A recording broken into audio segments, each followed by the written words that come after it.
Hello student, यह video बहुपद के गुणनखंड का तीसरा पार्ट है।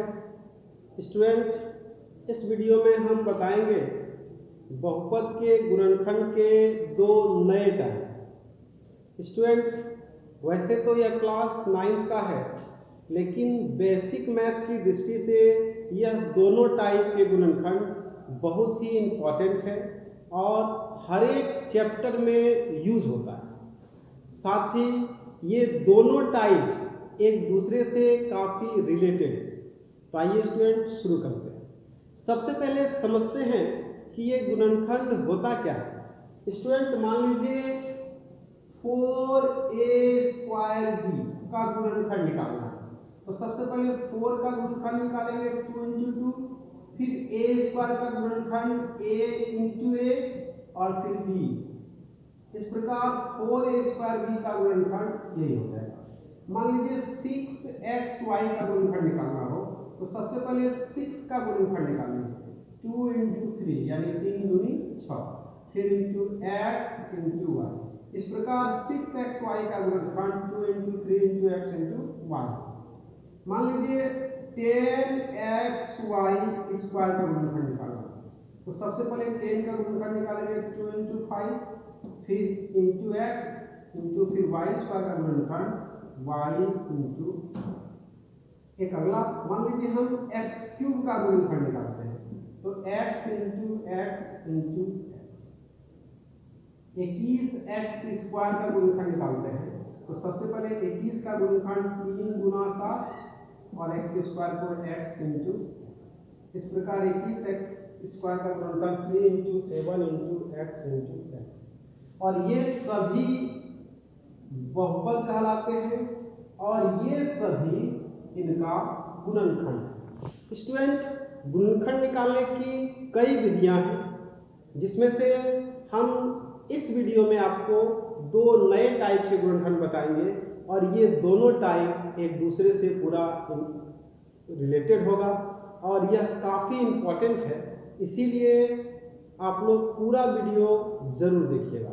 तो आइए शुरू करते हैं। इसमें पहला टाइप है टाइप फर्स्ट, गुणनखंड ज्ञात कीजिए। पहला सवाल 3x² + 6xy और इसका गुणनखंड ज्ञात करना है। इसका गुणनखंड ज्ञात करने के लिए स्टूडेंट देखिए, इसमें दो टर्म है, पहला टर्म दूसरा टर्म। इस दोनों टर्मों के गुणनखंड निकाल करके फिर दोनों में जो कॉमन होगा उसे कॉमन कर लेंगे और वही कहलाएगा इस बहुपद का गुणनखंड। जैसे 3x² को लिखेंगे 3 × x into x plus 6xy को तोड़ करके लिखेंगे 2 × 3 यानी 3 दूनी 6 इंटू x इंटू y। अब देखिए, इन दोनों पदों में जो जो कॉमन है उसको कॉमन कर लेंगे, यानी इन दोनों पदों के सार अंतर को कॉमन करेंगे। तो देखिए 3 इसमें है, 3 इसमें है, 3 कॉमन, x इसमें है, x इसमें है, x कॉमन। और ऐसी कोई भी टर्म नहीं, ऐसा कोई भी पद नहीं है जो कि दोनों में। तो इसको इतना ही रहने देंगे। अब इसमें कॉमन होगा, इसमें बचेगा x और इसमें बचेगा 2 × y। इसी को सीधा करके लिखेंगे 3x और इंटू x प्लस 2y। और यही इस बहुपद का गुणनखंड कहलाता है। अगला सवाल लेते हैं। सवाल नंबर 2, पहले है 7mn, तो 7mn को लिखेंगे 7 into m into minus 21m² n²। इसको लिखेंगे 3 × 7 7 या 21 इंटू m² को लिखेंगे m इंटू m और n² को लिखेंगे m इंटू m। अब इसमें और इसमें जो कॉमन होगा उसको कॉमन कर लेंगे। जैसे 7 7 दोनों में है, 7 कॉमन, m और m भी है, m कॉमन, n और n भी कॉमन। इसमें 7 mm में सभी कॉमन हो गया है, तो इसमें कुछ नहीं बचा, तो लिखेंगे 1 क्योंकि इसमें एक गुणनखंड रहता है, माइनस इसमें बचेगा 3 इंटू m इंटू n। इसी को गुना करके लिखेंगे 7mn whole into 1 minus 3mn। और यही इस बहुपद का गुणनखंड है। तीसरा सवाल लेते हैं। तीसरा सवाल में है 9x स्क्वायर प्लस 12xy और इसका गुणनखंड निकालना है। गुणनखंड ज्ञात करने के लिए सबसे पहले 9x स्क्वायर का गुणनखंड ज्ञात करेंगे, फिर 12xy को गुणनखंड में तोड़ेंगे और फिर उन दोनों में जो कॉमन होगा उसको कॉमन करेंगे। जैसे 9x स्क्वायर को लिखेंगे 3 into 3 into x into x plus 12 2 into 2 into 3 2 दूनी 4 3 12 इंटू x इंटू y। अब इन दोनों पदों में 3 कॉमन, फिर x दोनों में है x कॉमन और कुछ नहीं कॉमन होगा, तो इसमें बचेगा 3 इंटू x, इसमें 2 इंटू 2 इंटू 2 इंटू y। इसी को गुना करके लिखेंगे 3x, इसमें बचेगा 3x प्लस 4y और यही इस बहुपद का गुणनखंड है।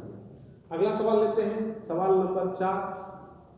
सवाल नंबर 4 में 1 2 3 और 4 पद, इन 4 पदों को 2 पार्ट में बांट देंगे, यानी दो पद को एक साथ लेंगे।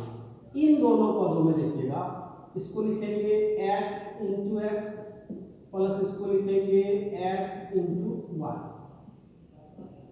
प्लस इसको लिखेंगे x इंटू जेड प्लस इसको लिखेंगे y इंटू जेड। अब देखिए इन दोनों पदों में x कॉमन है, यानी x दोनों में, इसमें भी है और इसमें भी, तो x कॉमन, इसमें बचेगा x प्लस y प्लस इन दो पदों में z और z, यानी z कॉमन है, z कॉमन करेंगे, इसमें बचेगा x प्लस y। इस प्रकार देखते हैं कि x प्लस y इसमें भी है और x प्लस y इसमें भी है, यानी इन दोनों से x प्लस y कॉमन हो जाए, तो x प्लस y कॉमन करेंगे, x प्लस y, इससे x प्लस y कॉमन करेंगे तो बचेगा x प्लस, इससे अगर x प्लस y कॉमन करेंगे तो बचेगा z। आंसर आ जाएगा x plus y whole into x plus z और यही इस बहुपद का गुणनखंड है। अगला सवाल है सवाल नंबर 5।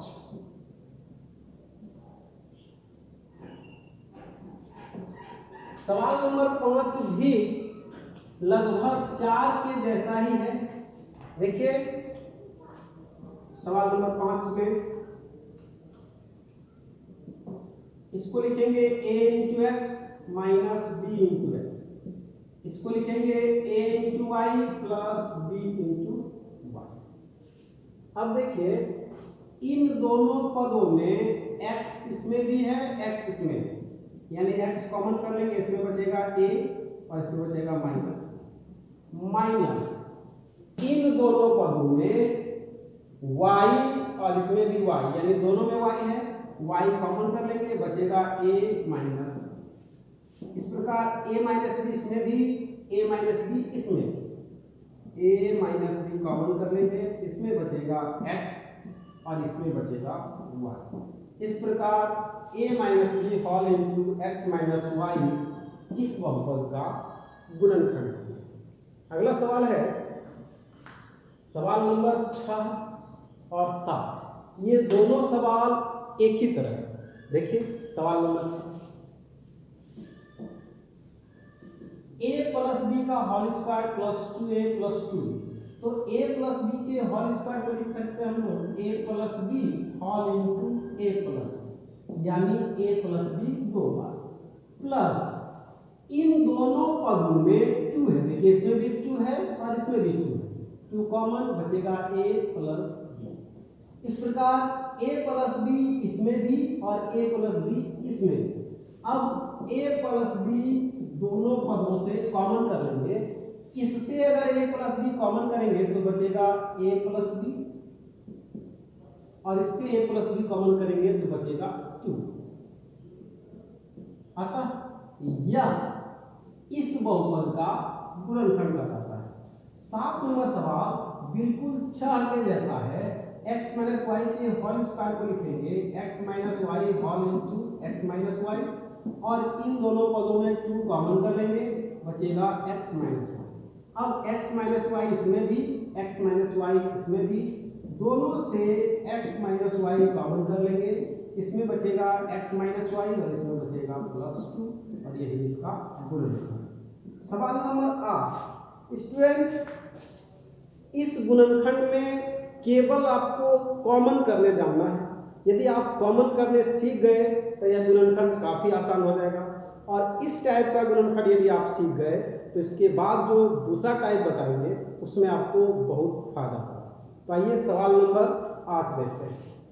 सवाल नंबर 8 में इन दोनों पदों से और इन दोनों पदों से कॉमन करेंगे। तो इसको पहले गुणनखंड कर लेंगे, p into Q plus Q into R minus p into R minus r into are.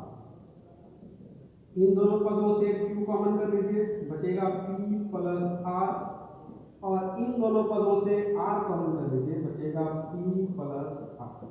इस प्रकार p प्लस r इसमें भी, p प्लस r इसमें भी, यानी p प्लस r कॉमन कर लेंगे, इसमें बचेगा q और इसमें बचेगा माइनस r। इस प्रकार इसका यह गुणनखंड है। स्टूडेंट, एक बार आप लोग इसका स्क्रीनशॉट ले लीजिए, फिर कुछ और सवाल बनाते हैं।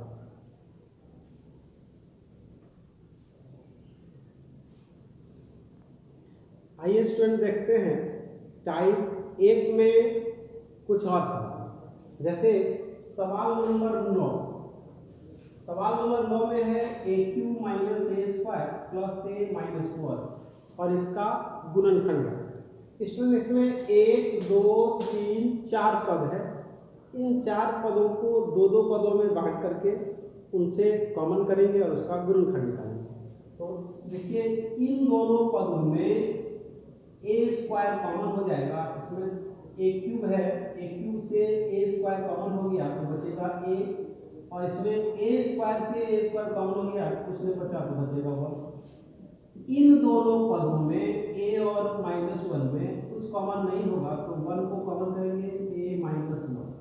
अब देखिए, a -1 इसमें भी, a -1 इसमें भी, a -1 इसमें भी और a -1 इसमें भी। इन दोनों पदों से a -1 को कॉमन करेंगे, तो a -1 कॉमन,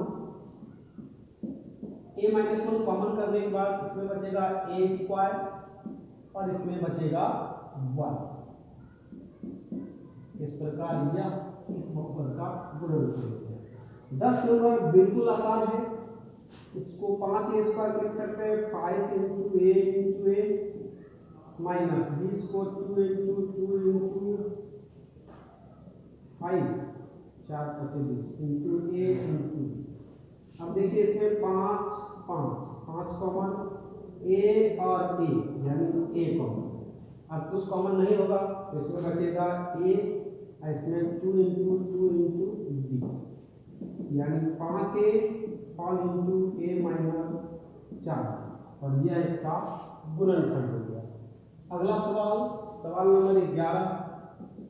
y5 को लिख सकते हैं हम y square into y cube into 5 minus 5 into y. अब इन दोनों में y स्क्वायर और y स्क्वायर कॉमन हो जाएगा, y स्क्वायर कॉमन करेंगे, बचेगा y³ माइनस 5, और यह इस बहुपद का गुणनखंड है।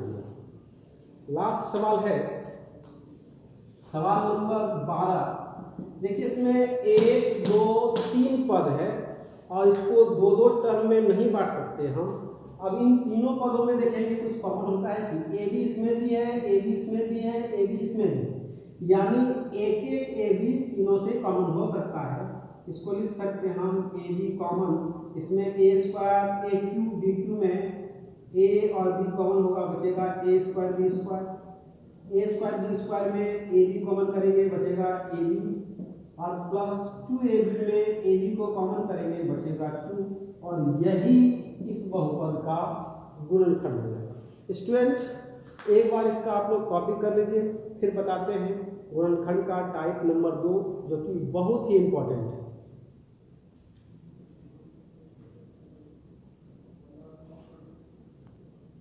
आइए स्टूडेंट अब बताते हैं गुणनखंड के टाइप नंबर 2। स्टूडेंट ये दूसरा type x square plus 5x plus 6 और इसका गुणनखंड ज्ञात करना है। ये गुणनखंड हम लोग मिडिल टर्म को तोड़ करके ज्ञात करेंगे, और ये गुणनखंड का एंटीबायोटिक प्रोसेस कहलाता है, यानी बहुत ही उपयोगी है। देखिए इसका गुणनखंड ज्ञात करने के लिए सबसे पहले फर्स्ट और लास्ट को गुणा करना, यानी पहले पद और अंतिम पद का को गुणा करेंगे, यानी 6 को x स्क्वायर से गुणा करेंगे, होगा 6x स्क्वायर। फिर से एक बार, सबसे पहले फर्स्ट और लास्ट को गुणा करेंगे, यानी 6 को x स्क्वायर से गुणा करेंगे, होगा 6x स्क्वायर। दूसरा, फिर इसका जो कांस्टेंट टर्म है इसका गुणनखंड ज्ञात करेंगे। 6 का गुणनखंड निकालेंगे, 2 या 6। अब 2 यानी 6 के गुणनखंड को इस तरह जोड़ेंगे, घटाएंगे, गुणा करेंगे कि जोड़ने पर आ जाए 5x और गुणा करने पर आ जाए 6x स्क्वायर। फिर से एक बार, सबसे पहले फर्स्ट और लास्ट को गुणा करेंगे, गुणा करने के बाद आएगा इसमें 6x स्क्वायर। फिर इसके कांस्टेंट टर्म का गुणनखंड निकालेंगे, यानी 6 का गुणनखंड ज्ञात करेंगे, 2 या 6 यानी 2 और 3 आया है गुणनखंड। इन गुणनखंडों को दो संख्याओं में इस प्रकार तोड़ेंगे कि जोड़ने पर बीच वाला पद आ जाए और गुणा करने पर इन दोनों का गुणनफल आ जाए। तो देखिए 2 और 3 को जोड़ने पर 5 आ जाता है, और 2 और 3 को गुणा करने पर 6x स्क्वायर आ जाता है। तब क्या करेंगे, इसको लिखेंगे x स्क्वायर प्लस, और अंतिम पद को लिखेंगे प्लस 6, और 5x को तोड़ करके लिखेंगे। वो कैसे तोड़ेंगे, 2 और 3, 2x प्लस 3x। देखिए 2x और 3x 5x, और 2 या 6x, यानी जोड़ने पर ये मिडिल टर्म आएगा और गुणा करने पर इसका गुणनफल यानी 6x स्क्वायर है।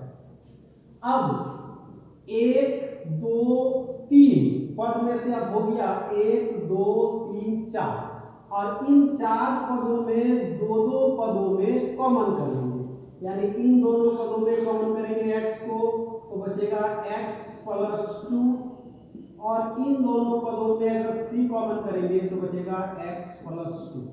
इस प्रकार x प्लस 2 इसमें भी, x प्लस 2 इसमें भी, x प्लस 2 कॉमन, इसमें बचेगा x, और इसमें x प्लस 2 कॉमन करने के बाद बचेगा 3, और यही इस बहुपद का गुणनखंड हो गया। अगला सवाल देखिए तो और क्लियर समझ में आएगा। अगला सवाल भी इसी तरह है, इसका गुणनखंड ज्ञात करना है, और इसका गुणनखंड ज्ञात करने के लिए सबसे पहले फर्स्ट और लास्ट को गुणा करें, यानी प्रथम पद और अंतिम पद को गुणा करेंगे। फर्स्ट लास्ट को गुणा करने पर 10 को x स्क्वायर से गुणा करने पर आएगा 10x स्क्वायर। फिर ये जो 10 है, 10 का अभाज्य गुणनखंड निकालेंगे, 2 से 5, यानी 10 का गुणनखंड 2 5 आ गया, और 2 और 5 को इस तरह से जोड़ेंगे या घटाएंगे कि जोड़ने के बाद आ जाए 7x, और उन दोनों को गुना करने के बाद आ जाए 10x²। इस प्रकार देखिए 2 और 5 को जोड़ने पर 7 हो जाता है और 2 और 5 को गुना करने पर 10 हो जाता है।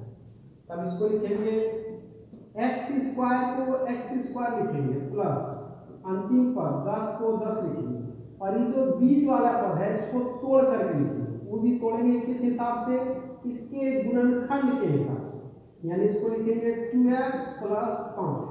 देखिए 2x प्लस 5x 7x और 2x और 5x को गुना करेंगे 5 दूनी 10x², यानी जोड़ने के बाद ये मिडिल टर्म आना चाहिए और इन दोनों को गुना करने पर ये आना चाहिए। अब ये सेकंड इसका हो गया। अब इन दोनों में से कॉमन करेंगे, यानी इन दोनों में से और इन दोनों में से कॉमन करेंगे। इन दोनों पदों में से x कॉमन होगा, बचेगा x प्लस 2 और इन दोनों पदों से 5 कॉमन होगा, बचेगा x प्लस 2। अब देखिए इसमें x प्लस 2 इसमें भी है, x प्लस 2 इसमें भी, दोनों से x प्लस 2 कॉमन करेंगे, इसमें बचेगा x plus 2 into x plus 1 और यही इसका गुणनखंड होगा। अगला सवाल देखिए और क्लियर हो जाएगा। अगला सवाल है सवाल नंबर 3। ये सभी सवाल एक ही तरह बनेगा, यानी सबसे पहले फर्स्ट और लास्ट टर्म को गुना करेंगे, फिर उनमें जो कांस्टेंट टर्म होगा उसका गुणनखंड ज्ञात करेंगे और उसके गुणनखंड को 2 पार्ट में इस प्रकार बांटेंगे कि दोनों को जोड़ने पर मिडिल टर्म आ जाए और गुना करने पर इन दोनों का गुणनफल। उसके बाद फिर कॉमन कर लेंगे। जैसे देखिए सबसे पहले फर्स्ट लास्ट को गुना करेंगे, यानी 45 को x² से गुना करेंगे, होगा 45x²। फिर क्या करना है, फिर 45 का गुणनफल निकालना है। 45 का गुणनफल 3 से लग जाएगा, 3 का 3, 3 5 15, फिर 3 से 3 5 15। इस प्रकार 45 का गुणनखंड आया 3, 3 और 5। अब 3 और 3, 5 को इस तरह से गुना करके जोड़ेंगे, घटाएंगे कि जोड़ने के बाद 14x आ जाए और गुना करने के बाद 45x² आ जाए। जैसे देखिए 3 तिया 9 और 5 14 आता है और 9 बचे 45 में रहता है, इसलिए इसको लिखेंगे x² प्लस इसको लिखेंगे 45 और ये जो 14x है इसको तोड़ करके लिखेंगे 5x प्लस 9x। देखिए या फिर 9x प्लस 5x भी लिख सकते हैं। 9 और 5 14 और 9 बचे 45। अब देखिए 1 2 3 पद था पहले, अब हो गया 1 2 3 4, यानी इन दोनों पदों से और इन दोनों पदों से कॉमन करेंगे। इन दोनों पदों से x कॉमन होगा, बचेगा x प्लस 5 और इन दोनों पदों से 9 कॉमन करेंगे, इसमें बचेगा x और इसमें 9 बचे 45, यानी x प्लस 5।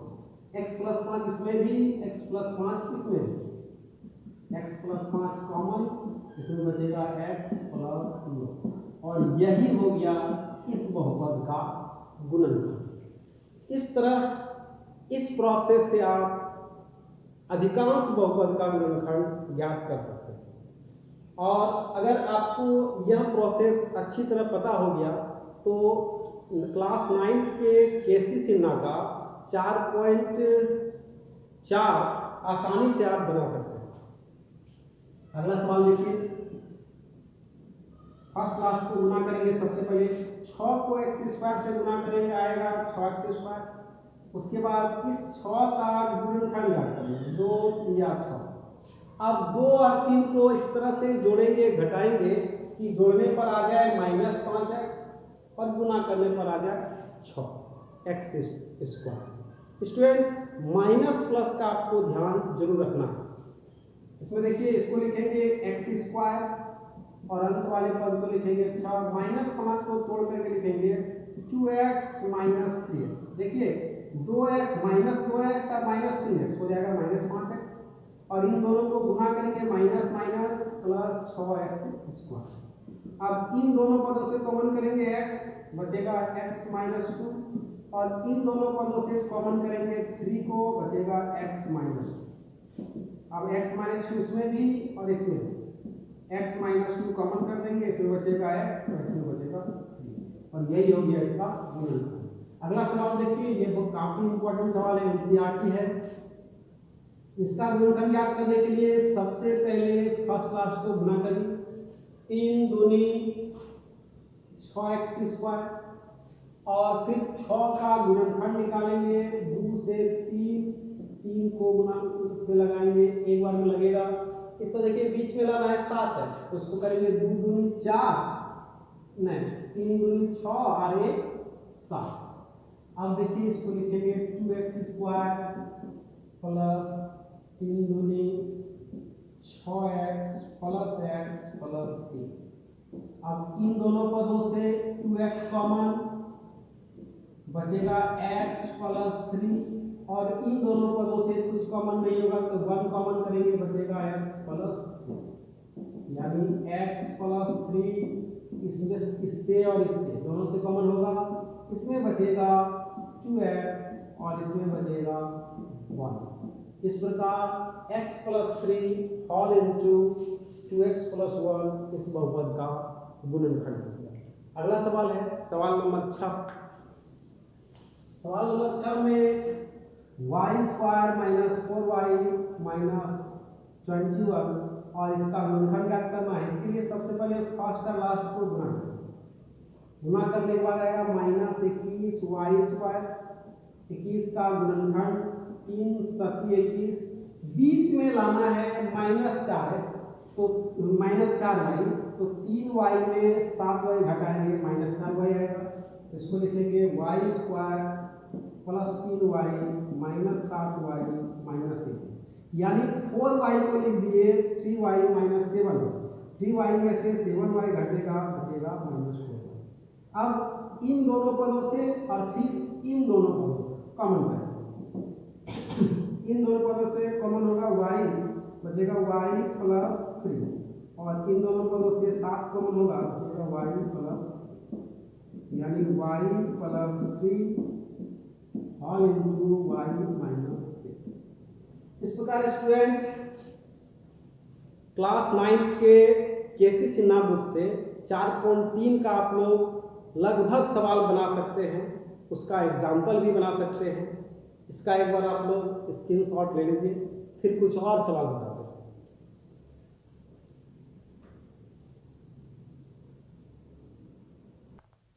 आइए स्टूडेंट एक्सरसाइज 4.3 का कुछ और सवाल लेते हैं। जैसे सवाल नंबर 7 है, x स्क्वायर माइनस 5x और माइनस 14, इसका गुणनखंड ज्ञात करना है। इसका गुणनखंड ज्ञात करने के लिए सबसे पहले फर्स्ट और लास्ट को गुणा करेंगे, यानी माइनस 14 को x स्क्वायर से गुणा करेंगे, माइनस 14x स्क्वायर, फिर 14 का गुणनखंड ज्ञात करेंगे 2 से 7। अब स्टूडेंट देखिए 14 का गुणनखंड आ गया 2 और 7, 2 और 7 को इस तरह से जोड़ेंगे घटाएंगे कि जोड़ने के बाद आ जाए माइनस 5x और गुणा करने के बाद आ जाए माइनस 14x, तब इसका सेटिंग हो जाएगा। तो इसके लिए सबसे पहले इसको लिखेंगे x स्क्वायर और अंत वाले टर्म को लिखेंगे माइनस 14, बीच वाला माइनस 5x को लिखेंगे 2x में से 7x घटाएंगे, 2x माइनस 7x। ध्यान से देखिए 2x में से 7x घटेगा, आएगा माइनस 5x और 2x को 7x से गुणा करेंगे, 7 दूनी 14x। अब इन दोनों से और इन दोनों से कॉमन करेंगे, इन दोनों से x कॉमन होगा, बचेगा x प्लस 2 और इन दोनों से माइनस 7 कॉमन होगा, बचेगा x प्लस 2। अब देखिए x प्लस 2 इसमें भी है और x प्लस 2 इसमें भी है, x प्लस 2 दोनों से कॉमन करेंगे, इसमें बचेगा x और इसमें बचेगा माइनस 7 और यही इसका गुणनखंड हो गया। सभी सवाल बनाने का एक ही प्रोसेस है कि सबसे पहले फर्स्ट और लास्ट को गुणा करेंगे, फिर उसके कांस्टेंट टर्म का गुणनखंड निकालेंगे और गुणनखंड निकाल करके उसके गुणनखंड को इस तरह से गुना करके जोड़ेंगे या घटाएंगे कि जोड़ने पर 8 बीच वाला टर्म आ जाए और गुना करने पर इन दोनों का गुणनफल आ जाए। देखिए फिर से एक बार, सबसे पहले इसका गुणनखंड याद करने के लिए फर्स्ट और लास्ट का गुना करेंगे, यानी पहले पद और अंतिम पद को गुना करेंगे। -65 को 3 स्क्वायर से गुना करेंगे, आएगा -65 फिर -65 यानी 65 का गुणनखंड निकालेंगे, 5 से 5 का 5 ये 15 यानी 13 5 65, 5 और 13 65 का गुणनखंड है। अब इसको 5 और 13 को इस तरह से जोड़ेंगे घटाएंगे कि जोड़ने घटाने पर -8 भी आ जाए, यानी बीच वाला पद आ जाए, और गुना करने पर -65 आ जाए। तो देखिए पहले पद को लिखेंगे p² और अंतिम पद को लिखेंगे कितना है -65, और इसको तोड़ करके लिखेंगे, इसको लिखेंगे +5p - 13। देखिए 5p में से 13 है -8p और 13 बचे 65 यानी -65 गुना करने पर हो जाता है। अब इन दोनों पदों से और इन दोनों पदों से कॉमन करेंगे, इन दोनों पदों से p कॉमन करेंगे, होगा p + 5, और इन दोनों पदों से 13 कॉमन करेंगे, बचेगा p + 5। अब p + 5 इसमें भी, p + 5 इसमें भी, p + 5 कॉमन, p - 13। इस प्रकार यह इस बहुपद का गुणनखंड हो गया, और यह बहुत ही आसान तरीका से ज्ञात किया जा सकता है। अगला सवाल देखिए, अगला सवाल है सवाल नंबर 9, 2x² + 3x + 1 का गुणनखंड ज्ञात करना है। फर्स्ट और लास्ट को गुना करेंगे, आएगा 2x², फिर 2 का गुणनखंड करेंगे, 1 2 और 1 आया इसका गुणनखंड। अब 2 और 1 को इस तरह से जोड़ेंगे घटाएंगे, जोड़ने पर बीच वाला टर्म आ जाए और गुना करने पर ये। अब देखिए 2x² प्लस बीच वाला टर्म को बाद में 2x को लिखेंगे 1। अब 3x को तोड़ करके लिखेंगे, इसको लिख सकते हैं हम 2x + x यानी 2x और 1 है, 2x + x 3x और 2x को x से गुना करेंगे, 2x² हो जाएगा। अब ये दो पद और ये दो पद, इन दोनों को टर्म से कॉमन करेंगे, इन दोनों पदों से यदि कॉमन करें हम 2x तो इसमें बचेगा x + 2y, और इन दोनों पदों से 1 कॉमन करेंगे, x + 1। इस प्रकार x + 1 इसमें भी और x + 1 इसमें भी, x + 1 दोनों से कॉमन, इसमें x + 1 कॉमन करेंगे तो बचेगा 2x, और इसमें x + 1 कॉमन करेंगे तो बचेगा +1, और यही इसका गुणनखंड। अगला सवाल, सवाल नंबर 10, यह भी एनसीईआरटी सवाल है। फर्स्ट और लास्ट को गुना करिए, -4 को 3 से गुना 3x² से गुना करेंगे, 4 3 12x², फिर 12 का गुणनखंड, 2 से 6 2 से 3। अब इसको इस तरह जोड़ेंगे घटाएंगे कि बीच वाला जोड़ने घटाने पर आ जाए बीच वाला टर्म, और गुना करने पर -12x²। तो देखिए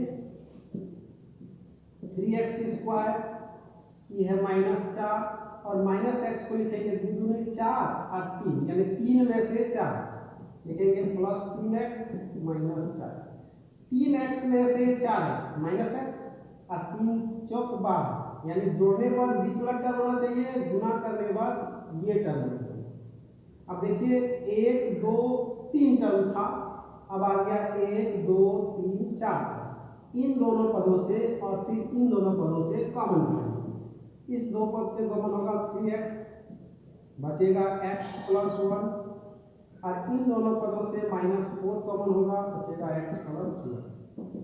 अब x + 1 दोनों पदों से कॉमन, यानी इसमें भी और इसमें भी x + 1 है, दोनों से x + 1 को कॉमन कर दिए, इसमें बचेगा 3x, इसमें बचेगा -4, और यही इसका गुणनखंड हो गया।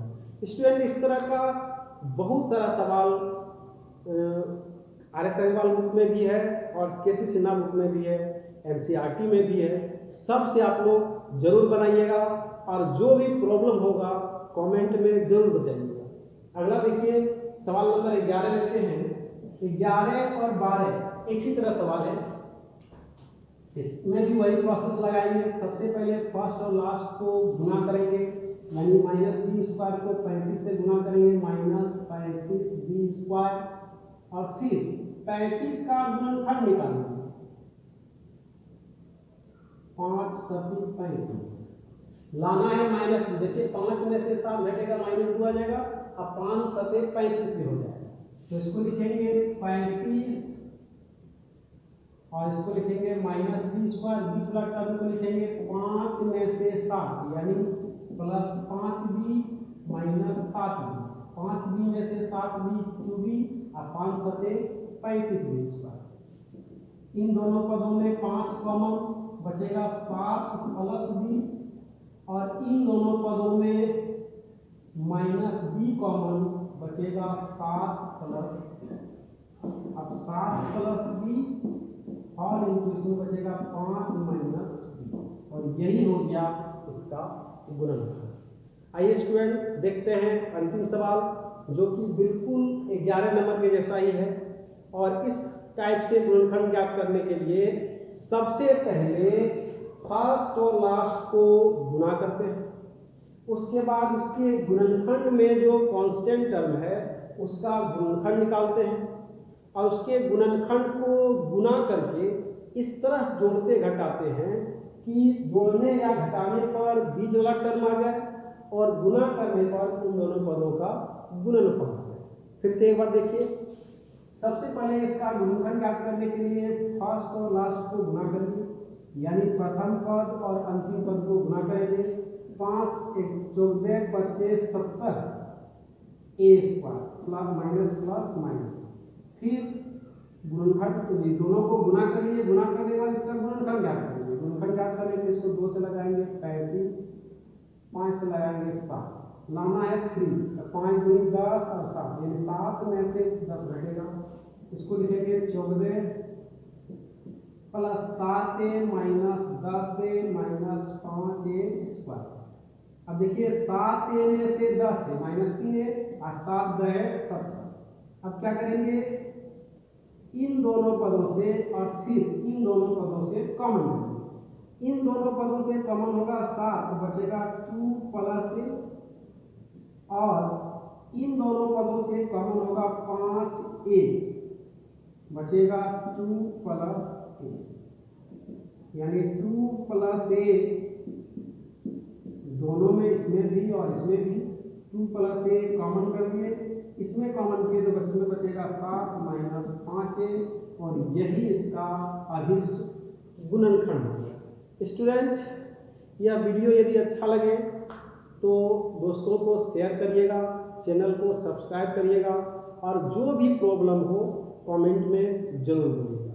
वीडियो देखने के लिए बहुत बहुत धन्यवाद।